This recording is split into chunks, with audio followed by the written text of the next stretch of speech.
Harris Connor Healy, right? She plays Darlene and David's oldest child and only daughter. We have Michael Fishman, DJ Connor, and we have the OB, Lecy Goranson, the original Becky. So, just read your next question and we'll take it from there. That would make sense. Okay, go ahead. Hey guys. Emma, talk about, you come from the Gallaghers and now you're with the Connors. How do the families compare or differ, and how much did you need to catch up on Roseanne? I caught up a lot on Roseanne. I watched about the first 4 seasons, and I'm still catching up because it's so good. And I don't know, I mean, the Connors and the Gallaghers are obviously different families, but they both have the same family value and the same love for each other and connection, family bond, which I think I love. And yeah. Go ahead. What was it like walking back into the original set for you guys and seeing everything, all the old cast members? What has that been like for y'all? I think it was really a surreal experience for all of us, especially that first day. To see kind of the set recreated and to see everybody fit right back into that set in the perfect kind of match. It's like going back to work with your friends and family, and it's the perfect group. It's funny for me because I live on the East Coast and I have for 25 years, and so being in California, being on our same lot, being on our same set, walking, well, not exactly the same set, but what appeared to be our same set, walking in and seeing this group of people that I used to spend every day with for years, and that includes the cast, and that includes writers, the crew, and it was just really so powerful that it's such a blessing. I mean, for all of Becky and Darlene's struggles, I wanted to grab Sarah and give her a kiss because she brought us all back together, and maybe that would have never happened. So it was very, very powerful and a huge blessing. Yeah, I think it was emotional for all of us. I think it was kind of overwhelming at first, and then I think we were really amazed by how much the kids, the new members of the cast really fit in so well. The casting has been fantastic, and the writing's always been good, and our crew is something special. We have a lot of our crew members back, and it really kind of completed that whole kind of environment for us. Well, I think this question is for you, just based on age at the time. Hey. So, Same. Oh, okay. So, as I told you, I'm kind of from the same area as you, and I wrote a paper in the 8th grade about the show because it was the first time I saw people on TV who looked like people on TV. It wasn't Family Ties, it wasn't Growing Pains, it was a real life. So, did you have that experience when you read the script? How did you feel when you first heard about the show? Well, I was, in junior high school in Evanston, Illinois. And I didn't have an agent. I was in acting classes, and I loved it.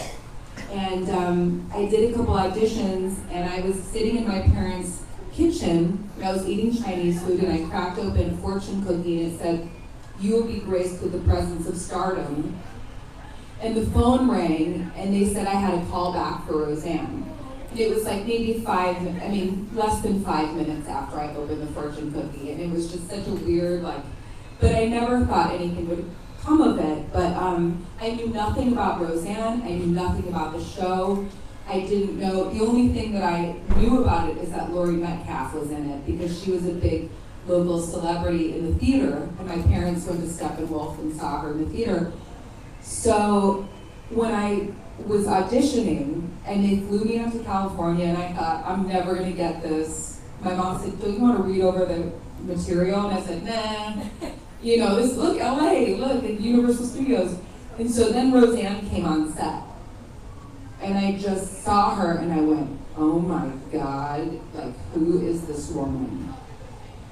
And I just went, wait a second, what is this? Because I had only seen all the shows that had been on, which were so, not 1950s, but really kind of still like that. Still with the mother and the father and kind of the perfect family, and I felt like it was kind of intimidating to me because that's the only thing I had seen on TV was that.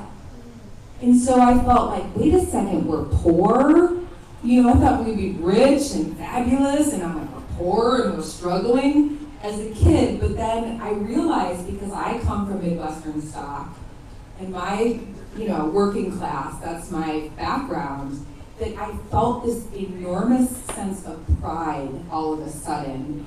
And I felt like, this is my family that I'm representing. The family that I love, who maybe weren't educated, who didn't go to graduate from high school, but who are intelligent, who are warm, who are talented and loving, and deserve a voice. And it became this really interesting kind of maturity wave that I've experienced that was so powerful. In each of our homes, we have trinkets. We have little things that define home more than almost anything. When painstaking effort were to recreate the set, when you first showed up on set, was there any little trinket that you're like, oh, where is this? Or I need this to be home again? Just, besides the couch, everything like that, but something that just small that represented home. And was there something like that for you guys stepping back on set? Or was there anything that was slightly off that you said, I need this in order for it to be home again? I went right for the pickled eggs. I went right into the kitchen and looked for that huge vat of pickled eggs and didn't see it. Yeah, it's funny, the pickled eggs thing, that's one of those things that the key, and I know it sounds so ridiculous, but in the pantry there were these eggs, and they sat there the whole length of the show, so they just got progressively, by the end they were kind of like Jell-O. Super pickled. Yeah, and when you do this set, there's enough things that are different that you can tell time has passed, but there's enough details. It's really the subtle things, some of the plates on the wall. For me, the painting of the dogs. Oh, that's what you That want. was something right next to the door that was always there, and I was like, where is that? And what's funny is that it's like, where's that part of my home? And then people say like, oh, well, that's in the Smithsonian now, or that's a collector's item. And you're like, wait a second, I want it back at my home. It's like, now it's some kind of highfalutin relic. And there's a lot of that stuff that they requested, and it was like, no, if you have that, you have to have a bar. Like the couch, the original couch, they said, well, you can use it, but we have to have armed security every time it comes to set. And it's like, no thanks. Sarah was like, let's not do that. Yeah, it's interesting. The place has a really special feel to it. I really spent painstaking time having worked on the behind the scenes side of things, talking to our set design and our the props and the set dressing. They spend so much time, even the things that are new, trying to make sure that they fit and that things move forward, that they match. It's a phenomenal job because you just walk in, and I think it was such a visceral experience for all of us. You can see John and Lori and Roseanne and all of us. It was a really kind of emotional moment, and none of that happens if that place doesn't feel right. Thank you.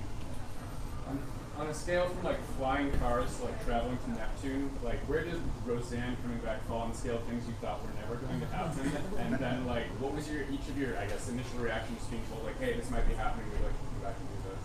Okay, I'm not on the flying cars to Neptune scale, only because I work with Roseanne, and we've never stopped really talking.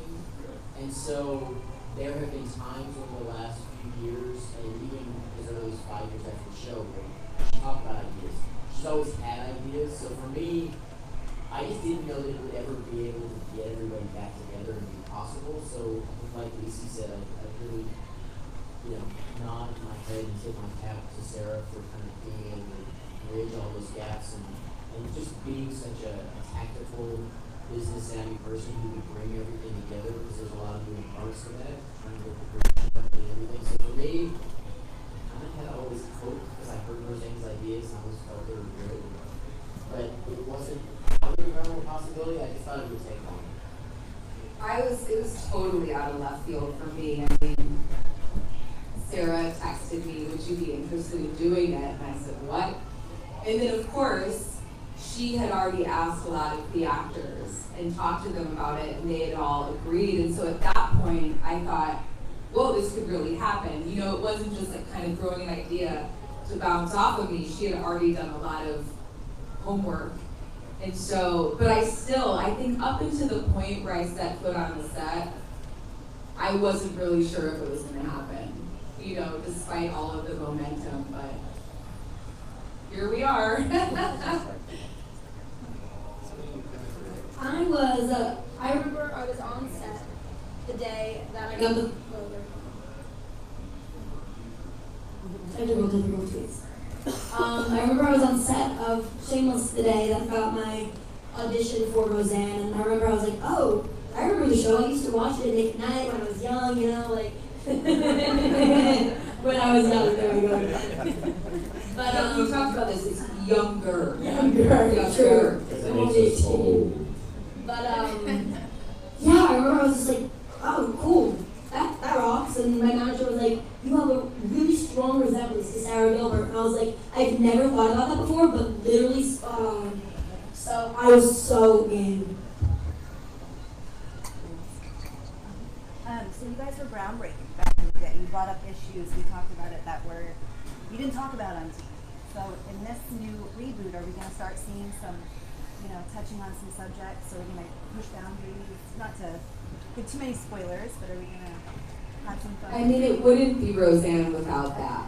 It would be a different show, and it's funny because, you know, we've been doing press, and sometimes the press says, well, Will and Grace is back, and, you know, there's this whole 90s movement, and I'm kind of, my teenager, my Becky, is sitting in the corner going, that's not our show. You know, we're different.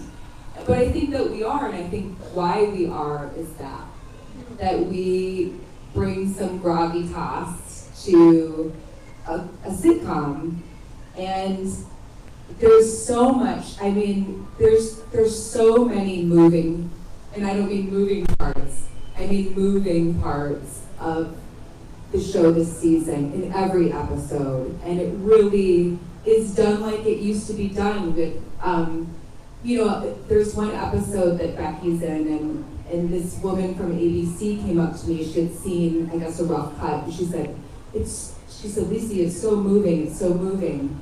And I said, well, is it funny too? You know, and she said, oh, it's hilarious. But she connected on that level. And so, I mean, I think the cast, you know, the writers in the cast arguably are kind of the heart of what goes on the show. And I think that the cast really appreciated the level of depth to each episode. And we celebrated it and talked about it and celebrated the fact that it was reminiscent of what we've always been.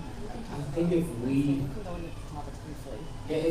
pitched this show without the track record, I don't think most other shows would ever be allowed to do a lot of the topics that we cover. And I think that's the beauty of the show. Roseanne kind of fought for that all those years and laid the groundwork for that. And so it's really beautiful to see we have a whole writing staff of unbelievable writers. Half of them are old, half of them are new. And kind of the directive has always been be brave. Talk about real things. And I think that's the thing. Our goal is to kind of bring families together, and life will break your heart. And then I think at the same time you have to find ways to get through it and to pull each other together. And I think that's what the show, that's what makes it special. I think that's what makes it special for us doing it all the way through. And then I think for audiences to see that life isn't perfect, to see that real life happens to you and that you have to find love and a way to get through these situations. There's a lot of stuff, whether it be the sisters watching Darlene and Becky as adults is unbelievable. They're incredible together. Lecy and Sarah are just so good together. A whole new generation of kids. And then, you know, for me, my character dealing with coming back from the military and all that goes with that. And then you couldn't have a better TV dad than John Goodman. Roseanne is just this outspoken, amazing lightning rod. And then Lori Metcalf is just this, you can't even put into words the way she can morph through any situation. It's the perfect dynamic. I think the writers probably have a shrine to her. Yeah. For how she sells the material. Yes. They should. Yeah. They should suggest that. It's amazing because what you'll see is so many topics that would be unable to be done anywhere else. And I think if you watch each show kind of has a whole arc. People will feel something, people will be happy, people will be excited, and that's what we want. And at the end, you will be talking, and hopefully your whole family's talking, and maybe your family's arguing about it, but then we did our job. Good.